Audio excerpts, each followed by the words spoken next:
रबिया बस 16 साल की छोटी सी नाजुक सी लड़की, आंखों में बड़े बड़े सपने, दिल में दुल्हन बनने की मीठी ख्वाहिशें। उस दिन जब बारात आए, उसके चेहरे पर एक मासूम मुस्कान थी।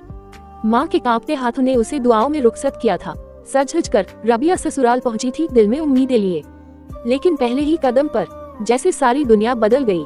सास की बेरुखी नजरें, देवरानी जेठानी की फुसफुसाहटें, किसी ने उसे प्यार से नहीं देखा, न अपनापन महसूस कराया। अगली सुबह माँ प्यार से नाश्ता बनाकर लाई थी, गर्म गर्म पूरी, हल्का मीठा हलवा। लेकिन सास ने उसे झटक कर ठुकरा दिया। हमें तुम्हारे घर का बासी खाना नहीं चाहिए, कहते हुए थाली को दूर सरका दिया। रबिया ने चुपचाप वह सब समेटा और रसोई के कोने में जाकर बैठ गई। आंखों से चुपचाप आंसू बहते रहे। किसी ने नहीं पूछा क्यों रो रही हो। और उसका पति इलियास, वो तो जैसे किसी और ही दुनिया का था। ना कोई नजर भर देखना, ना कोई आशा, बस एक ठंडी बेरुखी, जैसे रबिया उसके लिए कोई बोझ हो। रबिया ने सोचा था शायद सेवा से, प्यार से दिल बदल सकते हैं। सुबह से शाम तक वो ससुराल के हर कोने में खटती रही, कभी रसोई में, कभी आंगन में, कभी बीमारी में बिस्तर पकड़े ताईजान के सिरहाने।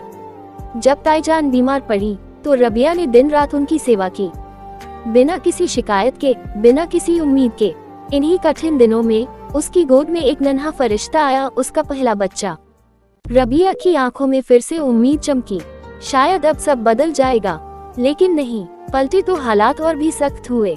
ससुराल की भूख अब सिर्फ खाने या कपड़ों की नहीं थी, अब पैसों, गहनों, दहेज की लालच ने आग पकड़ ली थी।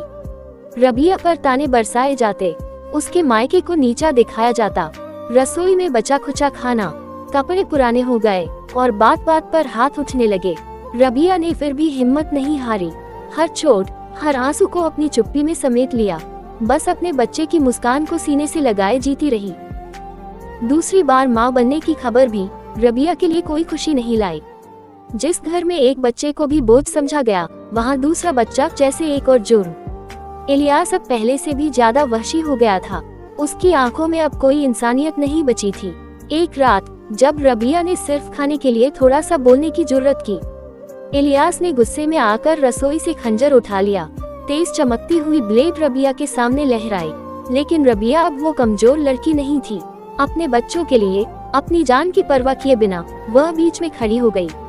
किसी तरह से खुद को और अपने मासूम बच्चों को बचाकर उसने उस जहन्नुम से भागने का फैसला कर लिया। टूटी चप्पलों में, फटे दुपट्टे में आधी रात को वह घर छोड़कर निकली। जब मायके का दरवाजा खटखटाया तो माँ बाप ने बिना कुछ पूछे उसे सीने से लगा लिया। आंखों में सिर्फ आंसू थे, सवाल नहीं, सिर्फ अपनापन। वह रबिया जो वापस आई थी, वह अब बच्ची नहीं थी। वह एक थकी हुई, टूटी हुई, लेकिन जिंदा जवारिया थी। वक्त बीतता गया। रबिया ने किसी सहारे का इंतजार नहीं किया। उसने अपने बच्चों को खुद अपने पसीने से सींचा। दिन को सिलाई कढ़ाई, रात को बच्चों की पढ़ाई। उसने हर सपना, हर ख्वाहिश कुर्बान कर दी, बस उनके भविष्य के लिए। और जब वो पलाया, जब उसके बेटे ने स्कॉलरशिप पाए और विदेश जाने का मौका मिला, रबिया के आंसू बह निकले। लेकिन इस बार ये आंसू खुशी के थे। फिर एक दिन एक चिट्ठी आई, अम्मी अब आप भी मेरे पास आ जाए। एयरपोर्ट पर भीड़ में वो चेहरा, उसे देखकर रबिया का दिल भर आया। वह बच्चा जिसे कभी भूखा सुलाया था, आज अपने मजबूत बाहों में अपनी माँ को समेट रहा था।